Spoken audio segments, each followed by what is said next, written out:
TVJ, congrats, you really deserve it. Nakakabilib talaga mga Dabarkads na ang isang iconic idol Raffy Tulfo sinaluduhan ng legendary trio Tito, Vic and Joey. Tunay ngang nakakataba ng puso ang mga ganitong balita.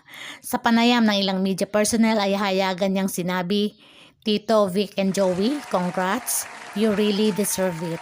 Ito ay matapos ng pumabor sa TVJ ang desisyon ng Bureau of Legal Affairs, IPO Philippines dahil napatunayan nila sa kanilang salaysay na sila ang tunay na gumawa, lumikha at nagmamay-ari ng Itbulaga trademark. Hindi ito nangangahulugan na porke ikaw ang naunang nagparehistro, ikaw na ang may-ari. Ipinarehistro mo nga ang isang trademark pero ito ba ay sayo? Yan ang tanong. Ikaw ba ang lumikha? 1979, wala pa ang Tape Incorporated, ngunit andyan na ang Itbulaga. Paano mong ipaliliwanag na sayo ang Itbulaga? Tulad ng sinabi ni Bossing Vic, bali-balik ta rin man ang mundo, hindi mababago ang kasaysayan.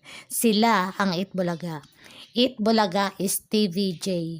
So sa mga pilit na umaangkin sa pangalang binitbit ng Tito, Vic and Joey since 1979, sana matauhan kayo at tanggapin niyo ang katotohanan dahil nagiging katawa-tawa lang kayo. Kayo pa ba ang may ganang pagbawalan na gamitin ng TVJ ang pangalang itinawag sa kanila ng 44 years? Kayo pa ba ang may ganang magdemanda?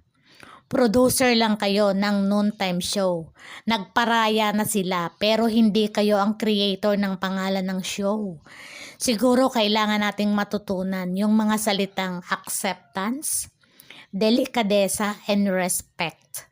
So ako personally ay bow sa TVJ at sa mababang loob din ay pinakita ni Idol Raffy Tulfo. Panoorin natin ang pahayag ni Senador Raffy Tulfo. TVJ, congrats, you really deserve it.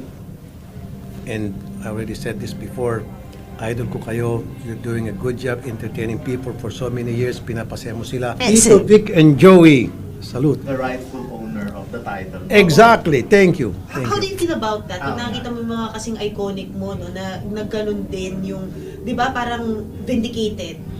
I'm very humbled kasi nung lilipat sila sa TV5 and then una silang pa-interview sa akin, I'm so humbled dahil idol ko sila, pinapanood ko sila even nung nasa high school pa lang ata ako or baka magaling sila, college na ako noon ata.